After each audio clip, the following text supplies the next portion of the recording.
ಬನ್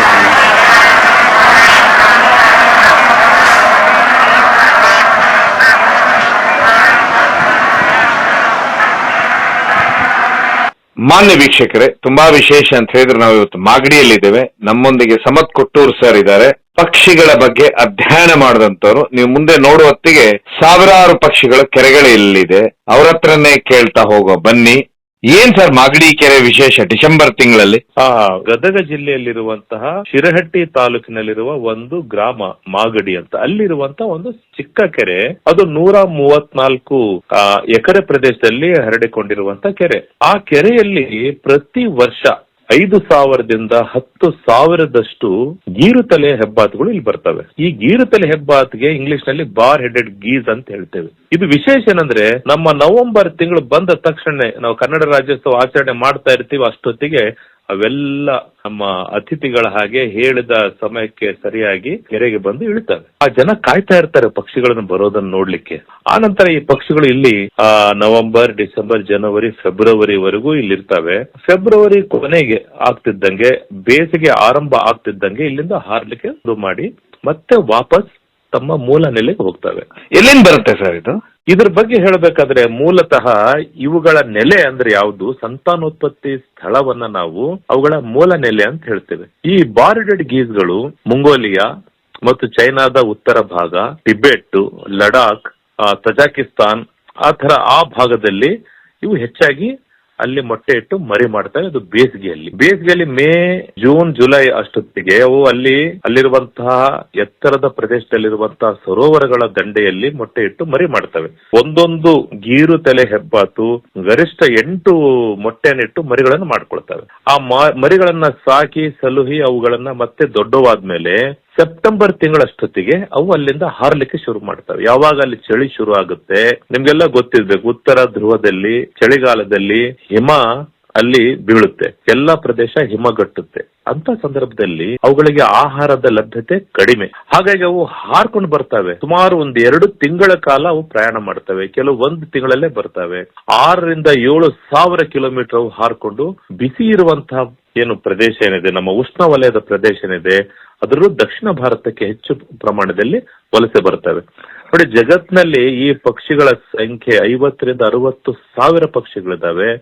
ಆ ಪಕ್ಷಿಗಳು ಭಾರತದಲ್ಲಿ ಉತ್ತರ ಭಾರತದ, ಅದರಲ್ಲೂ ಭಾರತದ ಕೆಲವು ಕೆರೆಗಳಿಗೆ ಹೋಗ್ತವೆ. ಇನ್ನು ಉಳಿದಂತವು ದಕ್ಷಿಣ ಭಾರತಕ್ಕೆ ಬರ್ತವೆ. ಅವುಗಳನ್ನು ಹೆಚ್ಚಾಗಿ ನಾವು ನೋಡೋದು 5,000 to 10,000 ಪಕ್ಷಿಗಳು. ಅಂದ್ರೆ ಇಡೀ ಜಗತ್ತಿನ ಜನಸಂಖ್ಯೆಯಲ್ಲಿ ಶೇಕಡ 10% ಜನಸಂಖ್ಯೆ, ಅವುಗಳ ಸಂಖ್ಯೆ ನಾವು ಮಾಗಡಿ ಕೆರೆಯಲ್ಲಿ ನೋಡಬಹುದು. ಉಳಿದಂತೆ ತುಂಗಭದ್ರಾ ಹಿನ್ನೀರಿನ ಪ್ರದೇಶ, ಮೈಸೂರಿನಲ್ಲಿರುವಂತಹ ಕೆರೆ ಕಟ್ಟೆಗಳು, ಹೀಗೆ ಬೇರೆ ಬೇರೆ ಕಡೆ ಹಂಚ್ಕೊಂಡು ಹೋಗ್ತವೆ.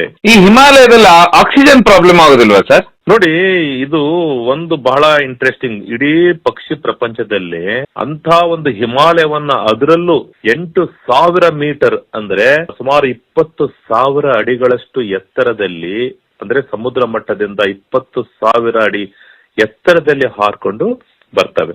ಅಲ್ಲಿ ಹಿಮಾಲಯ ಹಾರಬೇಕಾದ್ರೆ ಅವು ಒಂದು 6-7 ತಾಸು ಹಿಮಾಲಯವನ್ನ ದಾಟಬೇಕು. ಕೆಲವು ಸಾರಿ ಅಲ್ಲೇ ತಂಗ್ತಾವವು. ಅಲ್ಲೇನಾಗುತ್ತೆ, ಆಮ್ಲಜನಕದ ಬಹಳ ಲಭ್ಯತೆ ಕಡಿಮೆ ಇರುತ್ತೆ ಅಲ್ಲಿ.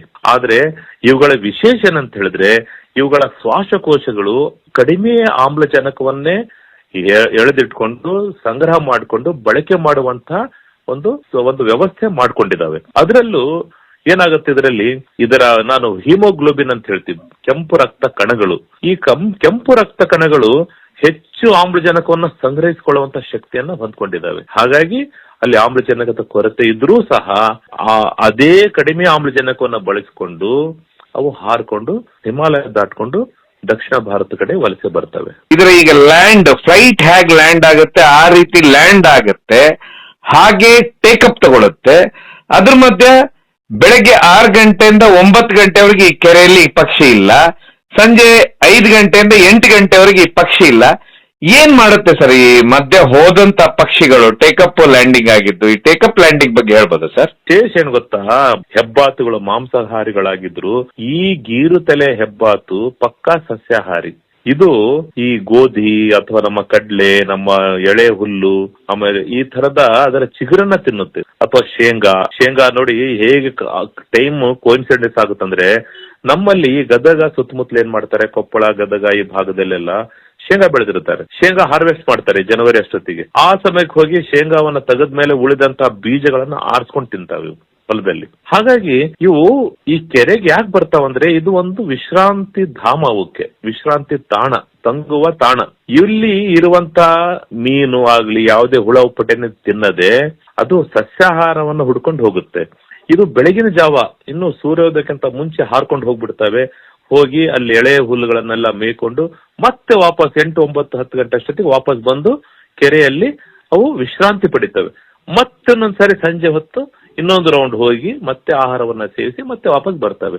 ಈ ಕೆರೆ ಅವುಗಳಿಗೆ ಆಶ್ರಯ ತಾಣ ಅಷ್ಟೇ. ಅದು ಬಿಟ್ರೆ ಇದು ಯಾವುದೇ ರೀತಿ ಅವಕ್ಕೆ ಏನು ಪೋಷಕಾಂಶಗಳನ್ನ ಕೊಡ್ತಾ ಇಲ್ಲ. ಹೇಗೆ ಸರ್ ಮಲಗುತ್ತೆ? ಹೇಗೆ ಸರ್ ಇದು ಕೆರೆಯಲ್ಲಿ ಯಾವ ರೀತಿ ಮಲ್ಕೊಳ್ಳುತ್ತೆ ಅಂತ ಹೇಳ್ತೀರಲ್ಲ ಸರ್? ಯಾವ ಕೆರೆಯಲ್ಲಿ ನಿದ್ದೆ ಮಾಡುತ್ತೆ, ನಿದ್ದೆ ಮಾಡ್ಲಿಕ್ಕೆ ಉಪಯೋಗ ಮಾಡುತ್ತೆ. ನಿದ್ದೆ ಮಾಡೋ ವಿಶಿಷ್ಟ ವಿಧಾನ ನೋಡಿ, ನೀವಾಗ್ಲೇ ಹೇಳಿದ್ರಿ ಹಾರ್ಬೇಕಾದ್ರೆ ವಿಮಾನ ತರ ಓಡಿ ಓಡಿ ಹಾರ್ತವೆ. ಯಾಕಂದ್ರೆ ಇವುಗಳ ಭಾರ ಜಾಸ್ತಿ, ಇವು ಹೆಚ್ಚು ಭಾರ ಆಗಿರೋದ್ರಿಂದ ಹಾರ್ಬೇಕಾದ್ರೆ ಓಡಿ ಓಡಿ ಓಡಿ ಹಾರಬೇಕಾಗುತ್ತೆ. ಆಮೇಲೆ ಇಳಿಬೇಕಾದ್ರೂ ಅಷ್ಟೇ ನಿಧಾನವಾಗಿ ವಿಮಾನ ತರ ಇಳಿತವೆ. ಹಾಗಾಗಿ ಅದು ನಮ್ಗೆ ಅನಿಸುತ್ತೆ ಕೆಲವು ಸಾರಿ ಯಾಕಪ್ಪ ಹೀಗೆ ಮಾಡುತ್ತೆ ಅಂತ. ಅದ್ರ ಗುಣ ಹಾಗೆ. ಯಾಕಂದ್ರೆ ಸಡನ್ ಆಗಿ ತಕ್ಷಣ ಆಕಾಶಕ್ಕೆ ಏನೋ ಗಾಳಿಯಲ್ಲಿ ಹಾರ್ಲಿಕ್ಕೆ ಆಗಲ್ಲ, ನೀರಿನಲ್ಲಿ ಓಡ್ತಾ ಓಡ್ತಾ ಓಡ್ತಾ ಹಾರುತ್ತೆ. ಹಾಗೆ ಬರ್ತಾ ಬರ್ತಾ ಇಳಿಬೇಕಾದ್ರೂ ಹಾಗೆ ನಿಧಾನವಾಗಿ ಇಳ್ಕೊ. ಯಾಕಂದ್ರೆ ಅದು ಸುಮಾರು ಒಂದು 3-4 ಕೆಜಿ ತೂಕ ಇರುತ್ತೆ, ಭಾರ ಇರ್ತದೆ. ಹಾಗಾಗಿ ಭಾರವಾದ ದೇಹ, ಅದು ಸುಲಭವಾಗಿ ಟೇಕ್ ಆಫ್ ಮಾಡೋದು ಕಷ್ಟ. ಅದಲ್ಲದೆ ಇಲ್ಲಿ ನಿದ್ದೆ ಮಾಡಬೇಕಾದ್ರೆ ಬಹಳ ವಿಶಿಷ್ಟ. ಅದೇನ್ ಮಾಡುತ್ತಂದ್ರೆ, ಈ ಕೆರೆಯ ಮಧ್ಯಭಾಗದಲ್ಲಿ ಹೋಗ್ಬಿಟ್ಟು ತನ್ನ ಕೊಕ್ಕನ್ನ ಏನು ಬೆನ್ನ ಹಿಂದೆ ಇರುವಂತ ಗರಿಗಳ ಮಧ್ಯೆ ಏನು ಹುದುಗಿಸಿಕೊಂಡು, ಅದು ಬೆಚ್ಚಗಿರುತ್ತಂತ ಅಥವಾ ಯಾವ್ದು ಹುಳ ಬರಲ್ಲಂತ, ಆ ಬೆನ್ನ ಮೇಲೆ ತನ್ನ ಕೊಕ್ಕನ್ನ ಇಟ್ಕೊಂಡು ಅದು ವಿಶ್ರಾಂತಿ ಪಡಿತದೆ, ನಿದ್ದೆ ಮಾಡುತ್ತೆ. ಯಾಕೆ ಅದೆಲ್ಲವೂ ಹಾಗೆ, ಅವೆಲ್ಲದರ ಒಂದೇ ಕಡೆ ಗುಂಪಾಗಿರ್ತವೆ. ಅದರಲ್ಲಿ ಅದರ ಮರಿಗಳು ಇರಬಹುದು ಅಥವಾ ತಾಯಿ ಇರಬಹುದು. ಹೀಗೆ ಅವೆಲ್ಲವೂ ಒಂದು ಕಡೆಯಿಂದ ಬರ್ತಾವಂದ್ರೆ ಒಂದು ಭಾಗದ ಪಕ್ಷಿಗಳು ಈ ಭಾಗಕ್ಕೆ ಬರ್ತವೆ, ಸ್ಕ್ಯಾಟರ್ ಆಗಲ್ಲ ಬೇರೆ ಬೇರೆ ಕಡೆಗೆ. ಒಂದೇ ತಲೆಮಾರಿನ ಹಕ್ಕಿಗಳು ಒಂದೇ ಕಡೆ ಇರ್ತವೆ. ಮಲಗುದಂದ್ರೆ ಹೇಗೆ ಸರ್? ಇದು ತಲೆ ಯಾಕೆ ಒಳಗೆ ಹಾಕಿ ಮಲಗುತ್ತಂದ್ರೆ ಸೇಫ್ಟಿಯಾ ಸರ್? ಅದು ಸೇಫ್ಟಿ. ಮತ್ತೊಂದು ನೋಡಿ, ಸಾಮಾನ್ಯವಾಗಿ ನಿಮ್ಗೆಲ್ಲ ಗೊತ್ತಿದೆ, ನಮಗೂ ಸಹ ಹಾಗೆ ಈ ಸಣ್ಣ ಸಣ್ಣ ಚಿಕ್ಕ ಚಿಕ್ಕ ಕೀಟಗಳು ಬಂದು ಮೂಗಿನ ಹತ್ರ ಬಂದು ಕಿರಿಕಿರಿ ಮಾಡೋದಿರ್ಬೋದು ಅಥವಾ ಗಾಳಿಯ ತೊಂದರೆ ಇರ್ಬೋದು. ಹಾಗಾಗಿ ಅದನ್ನ ಗರಿಗಳ ಮಧ್ಯೆ ಇಟ್ಕೊಂಡಾಗ ಅದಕ್ಕೆ ಬೆಚ್ಚನೆ ಅನುಭವ ಸಿಗುತ್ತೆ ಮತ್ತು ಕ್ರಿಮಿಕೀಟಗಳ ಏನು ಕಿರಿಕಿರಿ ಇರೋದಿಲ್ಲ. ಸಡನ್ ಆಗಿ ನಮ್ಮ ಮುಂದೆ ಈಗ ಹಾರ್ತಾ ಇದೆ ಅಲ್ಲ ಸರ್, ಈಗ ಈ ಪಕ್ಷಿಗಳು ಒಂದು ಜಾಗದಿಂದ ಅದೇ ಕೆರೆಯಲ್ಲಿ ಇನ್ನೊಂದು ಜಾಗಕ್ಕೆ ಎಲ್ಲ ಒಟ್ಟಿಗೆ ಹಾರಿದು ಏನಾದ್ರೂ ಕೆಳಗೆ ಏನಾದ್ರೂ ಸಂಚಲನ ಆಯ್ತಾ ಸರ್ ಇದರಲ್ಲಿ? ನೋಡಿ, ಅಲ್ಲಿ ಕೆಲವು ಸಾರಿ ಏನಾಗುತ್ತೆ, ಈ ಬೇಸಿಕಲಿ ಈ ಕೆರೆ ನೀರಾವರಿಗೆ ಬಳಕೆ ಮಾಡಲ್ಲ. ಯಾಕಂದ್ರೆ ಇದರಲ್ಲಿ ಕ್ಷಾರೀಯ ಅಂಶ ಜಾಸ್ತಿ ಇದೆ, ಕ್ಷಾರ ಇದೆ ಜಾಸ್ತಿ. ಅದು ಮಳೆ ನೀರು ಬಂದು ಬಂದು ನಿಂತು ಆ ನೀರಿನ ಗುಣಮಟ್ಟ ಅಂತ ಸರಿಯಾಗಿಲ್ಲ. ಹಾಗಾಗಿ ಆ ನೀರನ್ನ ಕೃಷಿಗೆ ಬಳಕೆ ಮಾಡಲ್ಲ. ಆದ್ರೆ ಅಲ್ಲಿ ಈ ಮಾಗಡಿ ಕೆರೆಯನ್ನ ಏನು ಯಾವಾಗ ಸಂರಕ್ಷಿತ ಪ್ರದೇಶ ಅಂತ ಮಾಡಿದ್ರು, ಅಂದಿನಿಂದ ಅಲ್ಲಿ ಮೀನು ಹಿಡಿಯುವುದು ಸಹ ನಿಲ್ಸಿದ್ದಾರೆ. ಮೀನನ್ನ ಅಲ್ಲಿ ಹಿಡಿಯೋ ಹಾಗಿಲ್ಲ. ಹಾಗಾಗಿ ಮೀನುಗಳ ಸಂಖ್ಯೆ ಜಾಸ್ತಿ ಆಗಿದೆ. ಈ ಮೀನುಗಳ ಸಂಖ್ಯೆನ ಜಾಸ್ತಿ ಆಗಿರೋದ್ರಿಂದ ಅಲ್ಲಿ ಬೇರೆ ಬೇರೆ ದೊಡ್ಡ ಪಕ್ಷಿಗಳು ಬರ್ತವೆ. ಜೊತೆಗೆ ಈ ಸ್ಮೂತ್ ಕೋಟೆಡ್ ಆಟರ್ ಅಂತ ಹೇಳ್ತೀವಿ, ನೀರು ನಾಯಿಗಳು, ಅವು ಸಹ ಆಗಾಗ ಅಲ್ಲಿ ಕಂಡು ಬರ್ತವೆ. ಕೆಲವು ಸಾರಿ ನೀರು ನಾಯಿಗಳು ಕೆಳಭಾಗದಲ್ಲಿ ಮೀನಿನ ಬೇಟೆಯಾಡಬೇಕಾದ್ರೆ ಹಿಂಬಾಲಿಸ್ಕೊಂಡು ಹೋಗ್ಬೇಕಾದ್ರೆ ನೀರಿನೊಳಗೆ, ಆಗ ಇವುಗಳಿಗೆ ಕಿರಿಕಿರಿ ಆಗುತ್ತೆ ಅಥವಾ ಭಯ ಆಗುತ್ತೆ. ಆಗ ತಕ್ಷಣ ಎಲ್ಲ ಗುಂಪಾಗಿ ಹಾರ್ಕೊಂಡು ಹೋಗಿ ಇನ್ನೊಂದು ಮೂಲೆಗೆ ಹೋಗಿ ಅವು ವಿಶ್ರಾಂತಿಯನ್ನ ಪಡೆದುಕೊಳ್ತವೆ. ಸುಮಾರು ಜನರು ಒಂದು ಹೇಳ್ತಾರೆ, ಕರೆಕ್ಟ್ ಬೆಳಗ್ಗೆ 6 ಗಂಟೆಗೆ ಹೊರಟಂತದ್ದು ಸುಮಾರು ಒಂದು 60-70 ಕಿಲೋಮೀಟರ್ ದೂರನೂ ಹೋಗ್ಬಿಡ್ತಾವ ಆಹಾರ ತಿನ್ನೋದಕ್ಕೆ. ಒಂದು ವೇಳೆ ಒಂದು ಹೊಲದ ಮೇಲೆ ಲಗ್ಗೆ ಇಟ್ರೆ ನಾಶ ಮಾಡಿಬಿಡುತ್ತೆ ಅನ್ನುವಂಥದ್ದು ಇಲ್ಲಿ ಸುಮಾರು ಜನ ರೈತರ ಆರೋಪ ಇದೆ. ಏನಂತೀರ ಇದಕ್ಕೆ? ಹಾಗೇನಿಲ್ಲ. ಯಾಕಂದ್ರೆ ನೋಡಿ, ಈ ಪಕ್ಷಿಗಳು ಎಷ್ಟು ತಿಂತಾವೆ, ಇವತ್ತಿಂದ ಅಲ್ಲ. ಅವುಗಳಿಗೆ ಹೆಚ್ಚಾಗಿ ಏನ್ ಬೇಕಾಗಿದೆ ಅಂದ್ರೆ ಎಳೆ ಚಿಗುರು ಬೇಕಾಗಿದೆ. ಸಾಮಾನ್ಯವಾಗಿ ಏನ್ ಮಾಡ್ತೇವೆ ಅಂದ್ರೆ, ನಾನು ಬಹಳಷ್ಟು ಕಡೆಗೆಯಲ್ಲಿ ನಾನು ದಾಖಲೆ ಮಾಡಿದ್ದೀನಿ, ತುಂಗಭದ್ರಾ ಹಿನ್ನೀರಿನ ಪ್ರದೇಶದಲ್ಲಿ ಹೇಗೆ ನೀರು ಕಡಿಮೆ ಆಗ್ತಾ ಹೋಗುತ್ತೋ ಆಗ ಅಲ್ಲಿ ಬಹಳಷ್ಟು ಹುಲ್ಲು ಬೆಳೀತಾ ಇರುತ್ತದೆ, ಎಳೆ ಚಿಗುರು ಬರ್ತಾ ಇರುತ್ತೆ. ಆಗ ನೂರಾರು ಪಕ್ಷಿಗಳು ಬಂದು ಅಲ್ಲಿ ಆ ಎಳೆ ಚಿಗುರನ್ನ ತಿನ್ನಲಿಕ್ಕೆ ಬರ್ತವೆ. ಅದರಲ್ಲಿ ನಾವು ಗೋಧಿ ಹಾಕಿದ್ರೆ ಗೋಧಿಯ ಎಳೆ ಚಿಗುರನ್ನು ಸಹ ತಿಂತಾವೆ. ಎಲೆಗಳು ಅದಕ್ಕೆ ಬಹಳ ಇಷ್ಟ. ಹಾಗಾಗಿ ಅದು ಹೊಲವನ್ನ ಹಾಳು ಮಾಡಲ್ಲ ನೋಡಿ. ಇದರಿಂದ ಬಹಳಷ್ಟು ಎಕಲಾಜಿಕಲ್ ಬೆನಿಫಿಟ್ ಇದೆ ನಮ್ಗೆ. ಅದು ನೋಡಿ ತಿಂದ್ಬಿಟ್ಟು ಅಲ್ಲಿ ಗೊಬ್ಬರ ಹಾಕುತ್ತೆ, ಅದು ಫಲವತ್ತಾಗುತ್ತೆ. ಆಮೇಲೆ ಕೆಲವು ಬೀಜಗಳನ್ನು ತಿಂದ್ಬಿಟ್ಟು ಹಾಗೆ ಹಿಕ್ಕಿ ಹಾಕಿದಾಗ ಆ ಬೀಜಗಳು ಮೊಳಕೆ ಹೊಡಿತವೆ. ಇದರದ್ದೇ ಆದಂತ ಒಂದು ರೋಲ್ ಇದೆ, ಸಾವಿರಾರು ವರ್ಷಗಳಿಂದ ಬರ್ತಾ ಇದ್ದಾವೆ. ಈಗ ಇವರು ಶೇಂಗಾ ಹಾಕಿದ್ದಾರೆ ಹೋಗೋಣ ಅಂತ ಅದು ಬರ್ತಾ ಇಲ್ಲ, ಲಕ್ಷಾಂತರ ವರ್ಷಗಳಿಂದ ಅವು ವಲಸೆ ಬರ್ತಾನೆ ಇದ್ದಾವೆ. ಈಗ ನಾವು ಬೆಳೆಯನ್ನು ಬದಲಾಯಿಸಿದಾಗ ಅದರಲ್ಲಿ ಕೆಲವು ಸಾರಿ ಈ ತರ ಕಂಡು ಬರಬಹುದು. ಅದು ಬಿಟ್ರೆ ಇದರಿಂದ ಹಾನಿ ಅವರು ಬಹಳ ಎಕ್ಸಾಗರೇಷನ್ ಮಾಡಿ ಹೇಳ್ತಿರಬಹುದು, ಅಥವಾ ಹಾನಿ ಅಕಸ್ಮಾತ್ ಆಗಿದ್ರೆ ಅದಕ್ಕೆ ಅರಣ್ಯ ಇಲಾಖೆಗೆ ಸರಿಯಾಗಿ ಮಾಹಿತಿ ಕೊಟ್ರೆ ಅದಕ್ಕೆ ಪರಿಹಾರವನ್ನು ತಗೋಬಹುದು, ಅದರಲ್ಲಿ ತಪ್ಪಿಲ್ಲ. 6 ಗಂಟೆಗೆ ಹೋಗುತ್ತೆ, 9 ಗಂಟೆಗೆ ಕೆರೆ ಸೇರ್ಬಿಡುತ್ತೆ. ಬೆಳಗ್ಗೆ ಆ ಸಮಯದಲ್ಲಿ ಹೊಲದಲ್ಲಿ ರೈತರು ಇರುವುದಿಲ್ಲ. ಸಂಜೆ ರೈತರು 5 ಗಂಟೆಗೆ ವಾಪಸ್ಸು ಹೊಲದಿಂದ ಮನೆಗೆ ಬರ್ತಾರೆ. ಆಗ ಸರಿಯಾದ ಸಮಯ ನೋಡ್ಕೊಂಡು 5 ಗಂಟೆ 6 ಗಂಟೆ ಮೇಲೆ ಹೋಗಿ 9 ಗಂಟೆ ಮತ್ತೆ ವಾಪಸ್ ಬರುತ್ತೆ. ರೈತರು ಇರ್ಲಾರ್ದಾಗ ಅಷ್ಟೇ ಹೊಲದಲ್ಲಿ ಹೋಗುತ್ತೆ ಅನ್ನುವಂಥದ್ದು ಈ ಭಾಗದಲ್ಲಿ ಸುಮಾರು ಜನ ಹೇಳ್ತಾರೆ. ಸರ್ ಏನ್ ಸರ್ ಇದು ವಿಷಯ? ನೋಡಿ, ಅದು ಮನುಷ್ಯರು ಆಗಿ ನಾವು ನಮ್ಮ ದೃಷ್ಟಿಯಿಂದ ಯೋಚನೆ ಮಾಡಿದ ಈ ತರದ ವಿಚಾರಗಳು ಬರ್ತವೆ. ಆದರೆ ಪಕ್ಷಿಗಳಿಗೆ ಮನುಷ್ಯರು ಇದ್ದಾರೆ ಅಥವಾ ಇಲ್ಲ ಅಂತಲ್ಲ. ಇಲ್ಲಿ ಮನುಷ್ಯರಿದ್ದಾರೆ ಹೊಲದಲ್ಲಿ ಅಂದ್ರೆ ಇನ್ನೊಂದು ಪಕ್ಕಕ್ಕೆ ಹೋಗ್ತವೆ ಅಲ್ವಾ. ನೋಡಿ, ಈ ಮಾಗಡಿ ಕೆರೆಯ ಪಕ್ಷಿಗಳು ಇಲ್ಲಿ ನಮ್ಮ ಗಂಗಾವತಿವರೆಗೂ ಬರ್ತವೆ, ಹೊಸಪೇಟೆ ಸುತ್ತಮುತ್ತಲು ಬರ್ತವೆ, ಕೊಪ್ಪಳದವರೆಗೂ ಬರ್ತವೆ. ಸೊ ಅವಕ್ಕೆ ಆಕಾಶ ಇದೆ, ಹಾರ್ಲಿಕ್ಕೆ ರೆಕ್ಕೆಗಳು ಗಟ್ಟಿಯಾಗಿದ್ದಾವೆ. ಹಾಗಾಗಿ ಇಂಥದೇ ಹೊಲ ಅಂತ ಏನಿಲ್ಲ, ಅವಕ್ಕೆ ಎಲ್ಲಿ ಆಹಾರ ಲಭ್ಯತೆ ಇದೆ ಅಲ್ಲಿ ಹೋಗ್ತವೆ.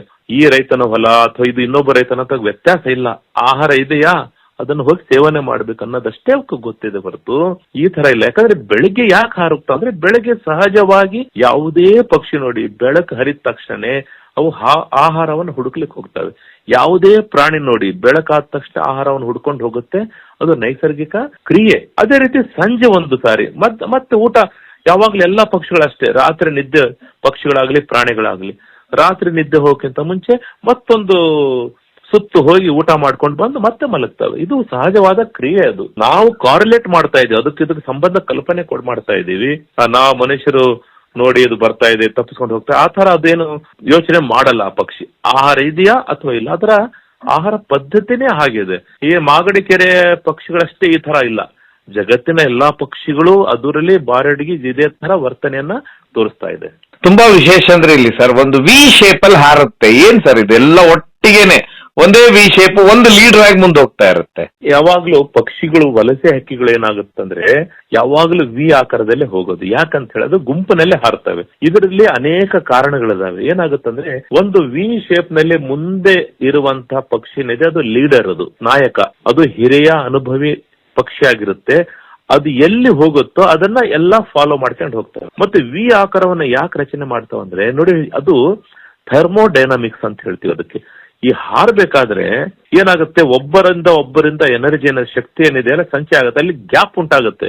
ಒಂದು ಹಕ್ಕಿ ಹಾರಬೇಕಾದ್ರೆ ಒಂದು ಬರ್ನೋಲಿಯ ಟೆಕ್ನಿಕ್ ಇದೆ, ನಿಮ್ಗೆಲ್ಲ ಗೊತ್ತಿದೆ. ವಿಮಾನ ಹಾರೋದು ಅಷ್ಟೇ ಬರ್ನೋಲಿಯ ನಿಯಮದ ಆಧಾರದ ಮೇಲೆ ವಿಮಾನಗಳು ಹಾರೋದು. ಹಾಗೆ ಇವು ಒಂದರ ಪಕ್ಕ ಇರೋದ್ರಿಂದ ಅವುಗಳ ವೇಗವರ್ಧನೆ ಹೆಚ್ಚಾಗುತ್ತೆ, ಒಂದಕ್ಕೊಂದು ವೇಗವರ್ಧನೆ. ಮತ್ತೆ ಡಿಸ್ಟೆನ್ಸ್ ನೋಡಿ ಕರೆಕ್ಟ್ ಆಗಿ 2-3 ಸೆಂಟಿಮೀಟರ್ ಇಂಚ್ ಅಷ್ಟೇ ಗ್ಯಾಪ್ ಇರುತ್ತೆ ಒಂದಕ್ಕೊಂದು ಡಿಕ್ಕಿ ಹೊಡೆಯೋದಿಲ್ಲ. ಯಾಕಂದ್ರೆ ಆ ತರ ಅವುಗಳ ದೇಹ ಮತ್ತು ಅವುಗಳ ಒಂದು ಮೆಕ್ಯಾನಿಸಮ್ ಏನಿದೆ ಆ ತರ ಆಗಿರುತ್ತೆ. ಹಾಗಾಗಿ ವಿ ಶೇಪ್ ನಲ್ಲಿ ಹೋಗೋದ್ರಿಂದ ವೇಗ ಹೆಚ್ಚಾಗುತ್ತೆ, ಈ ಗಾಳಿ ಜೊತೆ ಸಂಘರ್ಷ ಕಡಿಮೆ ಆಗುತ್ತೆ. ಮಂಗೋಲಿಯಾದಿಂದ ಹೊರಟು ಮಾಗಡಿ ಕೆರೆ ಬರುವತ್ತಿಗೆ ಎಷ್ಟು ಸ್ಟಾಪ್ ತಗೊಳುತ್ತೆ ಸರ್ ಇದು? ನೋಡಿ, ಅವಕ್ಕೆ ನಾವು ಟ್ರಾನ್ಸಿಟ್ ಏರಿಯಾ ಅಂತ ಹೇಳ್ತೀವಿ, ಸ್ಟಾಪ್ ಓವರ್ಸ್ ಅಥವಾ ಟ್ರಾನ್ಸಿಟ್ ಏರಿಯಾಸ್ ಅಂತ ಹೇಳ್ತೀವಿ. ಅದು ಹೀಗೆ ಅಂತ ಹೇಳಕ್ ಆಗಲ್ಲ. ಈಗ ನೋಡಿ, ಒಂದು ಬರ್ತಾ ಇರ್ಬೇಕಾದ್ರೆ ಉತ್ತರ ಪ್ರದೇಶದಲ್ಲಿ ಒಂದು ಕೆರೆ ಇರುತ್ತೆ, ಅಲ್ಲಿ ಉಳಿತಾವೆ. ಆದ್ರೆ ಕೆರೆ ಮುಂದೆ ಬರೋಷ್ಟೊತ್ತಿಗೆ ಅಲ್ಲೇನೋ ಬೋಟಿಂಗ್ ಮಾಡ್ಬಿಟ್ಟಿರ್ತಾರೆ, ಬೋಟ್ಗಳು ಓಡಾಡ್ತವೆ. ಆವಾಗ ಆ ಕೆರೆ ತಪ್ಪಿಸ್ಕೊಂಡು ಮತ್ತೆ ಮುಂದಕ್ಕೆ ಹೋಗುತ್ತೆ. ಒಂದು ದಿನಕ್ಕೆ ಈ ಪಕ್ಷಿ ಮನಸ್ಸು ಮಾಡಿದ್ರೆ 1000 ಕಿಲೋಮೀಟರ್ ಹೋಗುತ್ತೆ ಒಂದೇ ಹೊಡೆತಕ್ಕೆ. ಒಂದೇ ದಿನ ನಾನ್ ಸ್ಟಾಪ್ ಹೋಗ್ಬಲ್ಲದು. ಆದ್ರೆ ಅದು ಅಷ್ಟು ವೇಗವಾಗಿ ಬರೋದಿಲ್ಲ, ಅನಿವಾರ್ಯವಾದಾಗ ಹಾರ್ತದೆ. ಆದ್ರೆ ಅದಕ್ಕೆ ಸ್ಟಾಪ್ ಓವರ್ಸ್ ಅಂತ ಇರ್ತವೆ. ಹೇಗೆ ನಾವು ಪ್ರಯಾಣ ಮಾಡ್ಬೇಕಾದ್ರೆ ಈಗ ತೀರ್ಥಯಾತ್ರೆ ಹೋಗ್ತೀವಿ, ನಾವು ಒಂದಿನ ಕಾಶಿಯಲ್ಲಿ, ಇನ್ನೊಂದಿನ ಮಧುರಾದಲ್ಲಿ, ಇನ್ನೊಂದಿನ ದ್ವಾರಕ, ಹಿಂಗೆ ನಿಂತು ಹೋಗ್ತೀವೋ ಹಾಗೆ ಅದಕ್ಕೆ ತನ್ನದೇ ಆದಂತಹ ಸ್ಟಾಪ್ ಓವರ್ಸ್ ಇರ್ತವೆ, ಟ್ರಾನ್ಸಿಟ್ ಏರಿಯಾಸ್ ಅಂತ ಇರ್ತವೆ. ಅಲ್ಲಿ ಉಳ್ಕೊಂಡು ದಣಿವನ್ನ ಆರಿಸ್ಕೊಂಡು ಆಹಾರ ಸೇವನೆ ಮಾಡಿ ಮತ್ತೆ ಪುನರ್ಶಕ್ತಿ ಪಡೆದುಕೊಂಡು ಹಾರ್ಲಿಕ್ಕೆ ಮತ್ತೆ ಶುರು ಮಾಡ್ತಾರೆ. ಈ ಮಾಗಡಿ ಕೆರೆಯಲ್ಲಿ ಇದು ಮರಿಯನ್ನ ಹಾಕುವುದಿಲ್ಲ ಅಥವಾ ಮರಿಯನ್ನ ಮಾಡುವಂತ ಪ್ರಯತ್ನ ಮಾಡೋದಿಲ್ಲ ಸರ್, ಇದು ವಿಶೇಷ ಇದು. ನೋಡಿ, ಈ ಪಕ್ಷಿಗಳ ಸಂತಾನೋತ್ಪತ್ತಿ ನೆಲೆ ಇರುವುದೇ ಮಂಗೋಲಿಯಾದಲ್ಲಿ, ಟಿಬೆಟ್, ಚೈನಾದ ಉತ್ತರ ಭಾಗದಲ್ಲಿ. ಇದು ಬಿಟ್ರೆ ಜಗತ್ತಿನಲ್ಲಿ ಎಲ್ಲೂ ಇದಕ್ಕೆ ಸಂತಾನೋತ್ಪತ್ತಿಯ ಸೂಕ್ತ ನೆಲೆ ಇಲ್ಲ. ಲಕ್ಷಾಂತರ ವರ್ಷಗಳಿಂದ ಜೀವ ವಿಕಾಸದ ಸಮಯದಲ್ಲಿ ಇವುಗಳಿಗೆ ಸೂಕ್ತವಾದ ನೆಲೆ ಅದೇ ಅಂತ ಪ್ರಕೃತಿ ಹೇಳ್ಕೊಟ್ಟಿದೆ. ಹಾಗಾಗಿ ಬೇಸಿಗೆಯಲ್ಲಿ ಅಲ್ಲಿರುವಂತಹ ಎತ್ತರದ ಬೆಟ್ಟ ಗುಡ್ಡಗಳ ಪ್ರದೇಶದಲ್ಲಿರುವಂತಹ ಸರೋವರಗಳಿದಾವಲ್ಲಿ, ಆ ಸರೋವರಗಳಲ್ಲಿ ಹೋಗಿ ಅದು ಸುತ್ತಮುತ್ತಲು ಅದೇನ್ ಮಾಡುತ್ತೆ, ಮೊಟ್ಟೆ ಇಟ್ಟು ಯಾಕೆ ಆ ತರ ಮಾಡುತ್ತೆ ಅಂದ್ರೆ, ಈ ಮೊಟ್ಟೆ ಗಾತ್ರ ಬಹಳ ದೊಡ್ಡದು.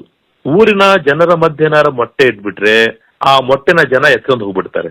ನಿಮ್ಗೆಲ್ಲ ಗೊತ್ತಿರಬೇಕು, ಕೋಳಿ ಮೊಟ್ಟೆಗಿಂತ 2 ಪಟ್ಟು ದೊಡ್ಡದಿರುತ್ತೆ ಇದ್ರ ಮೊಟ್ಟೆ, ತಿಂತಾರೆ ಜನ ಅದನ್ನ. ಹಾಗಾಗಿ ಜನರೇ ಇಲ್ಲದಂತ ನಿರ್ಜನ ಪ್ರದೇಶ, ಅದರಲ್ಲೂ ಮಂಗೋಲಿಯಾ ನಿಮ್ಗೆಲ್ಲ ಗೊತ್ತಿದೆ, ಟಿಬೆಟ್ ಗೊತ್ತಿದೆ, ಅದು ದುರ್ಗಮವಾದಂತಹ ಮರುಭೂಮಿ ಇರುವಂತಹ ಸ್ಥಳಗಳು. ಅಂತಹ ಸ್ಥಳದಲ್ಲಿರುವಂತಹ ನೀರಿನ ಸರೋವರಗಳೇನಿದಾವೆ ಅಲ್ಲಿ ಹೋಗಿ ಅದು ಮೊಟ್ಟೆಯನ್ನ ಇಟ್ಟು ಮರಿ ಮಾಡಿಕೊಳ್ಳುತ್ತೆ. ಆದ್ರೆ ಇಲ್ಲಿ ಅದರ ಸಮಯ ಇರೋದೇ, ಸಂತಾನೋತ್ಪತ್ತಿ ಸಮಯ ಇರೋದೇ ಮೇ ಮತ್ತು ಜೂನ್ ನಲ್ಲಿ. ಹಾಗಾಗಿ ಇಲ್ಲಿ ಚಳಿಗಾಲಕ್ಕೆ ಬರೋದು ಯಾಕೆ, ಉತ್ತರದಲ್ಲಿರುವಂತಹ ಭೀಕರವಾದಂತಹ ಹಿಮವನ್ನ, ಚಳಿಯನ್ನ ತಪ್ಪಿಸ್ಕೊಳ್ಳಿಕ್ಕೆ ಇಲ್ಲಿ ಬರ್ತಾವೆ ಮತ್ತು ಆಹಾರವನ್ನು ಹುಡ್ಕೊಂಡು ಬರ್ತಾವೆ ಹೊರತು ಸಂತಾನೋತ್ಪತ್ತಿಗೆ ಬರೋದಿಲ್ಲ. ತುಂಬಾ ವಿಶೇಷ ಅಂದ್ರೆ ಸರ್, ನೀವೀಗ ಕಳೆದ ಒಂದು 20-25 ವರ್ಷದಿಂದಾನು ಮಾಗಡಿ ಕೆರೆಗೆ ಬರ್ತೀರಾ. ಹೌದು ಸರ್, ಇದು ಒಟ್ಟು ಎಷ್ಟು ವೆರೈಟಿ ಹಕ್ಕಿಗಳು ಬರ್ತಾವ ಸರ್ ಇಲ್ಲಿ? ನೋಡಿ, ಅಲ್ಲಿ ನಾವೆಲ್ಲ ನೋಡ್ಬೇಕಾದ್ರೆ ಸುಮಾರು 100 ಪ್ರಭೇದದ ಹಕ್ಕಿಗಳನ್ನ ದಾಖಲೆ ಮಾಡಿದ್ವಿ. ಈಗ ಇತ್ತೀಚಿನ ಸರ್ವೆ ಮಾಡಿದ ಪ್ರಕಾರ 135ಕ್ಕೂ ಹೆಚ್ಚು ಹಕ್ಕಿಗಳಿಲ್ಲಿದ್ದಾವೆ. ಅಲ್ಲಿ ನೋಡಿ, ಒಂದು ಜಲ ಪಕ್ಷಿಗಳಂತ ಹೇಳ್ತೀವಿ ನಾವು, ಅದಕ್ಕೇನ್ ಹೇಳ್ತೀವಿ, ವಾಟರ್ ಫೌಲ್ಸ್ ಅಂತ, ನೀರಿನಲ್ಲಿರುವಂತ. ವೇಡರ್ಸ್ ಅಂತ ಹೇಳ್ತೀವಿ. ವೇಡರ್ಸ್ ಅಂದ್ರೆ ತೀರ ಪ್ರದೇಶದಲ್ಲಿ ಕೆಸರಲ್ಲಿ ನಡೆದುಕೊಂಡು ಅಲ್ಲಿರುವಂತಹ ಹುಳವನ್ನ ತಿನ್ನುವಂತ ಹಕ್ಕಿಗಳು. ಸೊ ಈ ವೇಡರ್ಗಳು ವಲಸೆ ಬರ್ತಾವೆ ಯುರೋಪ್ನಿಂದ.